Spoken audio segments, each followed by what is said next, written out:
আমি প্রথমে সবাইকে সালাম জানাচ্ছি, ধন্যবাদ জানাচ্ছি। আর প্রথমে মনিরের একটা বক্তব্য কারেক্ট করে দিচ্ছি। আমাদের সমস্ত সংস্কার কার্যক্রম চলছে আমাদের মাননীয় প্রধান উপদেষ্টা ডক্টর মোহাম্মদ ইউনূসের নেতৃত্বে। আমরা একটা টিমের মতো কাজ করছি। কয়েকটা তথ্য আপনাদের জানানো জরুরি মনে করছি। প্রায়ই দেখি আপনার অনেকে বলে যে সংস্কার কই হচ্ছে বা কবে হবে, অনেকে বাইরে থেকে বলেন, ভেতর থেকে বলেন। কয়েকটা জিনিস পরিষ্কার করা প্রয়োজন। প্রথম, যে 6টা সংস্কার কমিশন হয়েছিল, এর মধ্যে তারা যে প্রস্তাব দিয়েছিল সেই প্রস্তাবগুলোর মধ্যে আমরা আশু বাস্তবায়নযোগ্য যেগুলি আছে বাছাই করে আমরা অর্ধেকের মতো অলরেডি ইমপ্লিমেন্ট করেছি, অর্ধেকের মতো। এবং আমাদের যে লক্ষ্য আছে ডিসেম্বরের আগে ইনশাআল্লাহ আমরা অন্তত 70% মতো কমপ্লিট করে যেতে পারবো। আর এখানে কিছু যে বিষয় ছিল 6টা কমিশনের প্রস্তাবের মধ্যে যেটা টাচ করে সংবিধানকে, সেখানে আমাদের কাছে মনে হয়েছে যে এটা আপনার বৃহত্তর রাজনৈতিক ঐক্যমত প্রয়োজন। সংবিধানকে টাচ করছে এরকম কোনো জিনিস তো আমরা অধ্যাদেশের মাধ্যমে বা এক্সিকিউটিভ অর্ডারের মাধ্যমে করতে পারি না।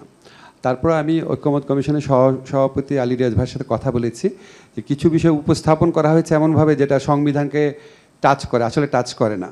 যেমন আপনার স্থায়ী কমিটিগুলোর প্রধান কে হবে, এটার জন্য আমার সংবিধান পরিবর্তন করা দরকার নেই, এটা রুলস অফ প্রসিডিওর চেঞ্জ করলেই হয়। তারপর আপনার সংস্কার প্রস্তাবগুলোর মধ্যে কিছু বিষয় রিপিটেশন ছিল, কিছু জিনিস ছিল মনে হয়েছে আমাদের কাছে খুব গুরুত্বপূর্ণ না। যেমন ধরেন দুর্নীতির কৌশলপত্র প্রণয়ন, এটা একটা রুটিন ফাংশন। তো অনেকগুলো আছে রুটিন ফাংশন, শুনলে মনে হয় অনেক 850, আসলে 850 না। এখানে কিছু আছে রুটিন ফাংশন, কিছু আছে এক্সিকিউটিভ অর্ডারের মাধ্যমে করা সম্ভব, কিছু আছে অর্ডিন্যান্সের মাধ্যমে করা সম্ভব, কিছু আছে এটা অর্ডিন্যান্সের মাধ্যমে সম্ভব না, বিকজ দে টাচ আপন কনস্টিটিউশনাল ইস্যুস। এইটা হচ্ছে 6টা কমিশনের ব্যাপারে। আর 5টা কমিশনের ব্যাপারে আপনাদের নিশ্চয়ই অনেক প্রশ্ন থাকবে যে 5টা কমিশনের বিষয় নিয়ে আমরা কী করছি। আসলে 5টা কমিশনের বিষয় নিয়ে আমাদের ফয়জুল কবির খান ভাই আছেন, আমাদের ওয়াহিদুদ্দিন মাহমুদ স্যার আছেন, ওনাদের নেতৃত্বে ওই 5টা কমিশনের কোন জিনিসগুলো আমরা বাস্তবায়ন করতে পারি সেই লক্ষ্যে ইতিমধ্যে কাজ হচ্ছে, কিছু কাজ অলরেডি শুরু হয়েছে। আপনারা সময় বাড়ানোর কথা বলেছেন, আমি শুধু আপনাদের একটা দিক নির্দেশ করব। যেহেতু আমরা অবিচল আছি ফেব্রুয়ারির প্রথমার্ধে নির্বাচনের ব্যাপারে, এ ব্যাপারে আমাদের কোনো রকম কোনো দ্বিতীয় চিন্তা নাই। অনেকবার বলা হয়েছে এই টাইম লাইন নিয়ে। তো ফেব্রুয়ারিতে যদি আমরা ইলেকশন করি, আমাদের যদি শিডিউল ঘোষণা হয়, শিডিউল ঘোষণার পরে তো আমরা কোনো লিগাল অ্যামেন্ডমেন্ট করতে পারবো না। তো আপনারা এই সময়টা খেয়াল রাখবেন, আমাদের তো সময় প্রয়োজন। আমরা ধরে নিয়েছি যা করার আইনগত পরিবর্তন আমাদের 30 নভেম্বরের মধ্যে করতেই হবে। এখন কারণ আপনারা জানেন শিডিউল ঘোষণা হয়ে গেলে নির্বাচন প্রক্রিয়াকে প্রভাবিত করতে পারে, এই ধরনের কোনো আইনগত পরিবর্তন করা যায় না।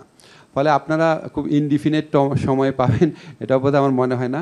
আর লাস্ট একটা কথা বলে শেষ করছি, কিছু সময় হয়তো বাড়ানো যেতে পারে, এটা স্যার সিদ্ধান্ত নেবেন।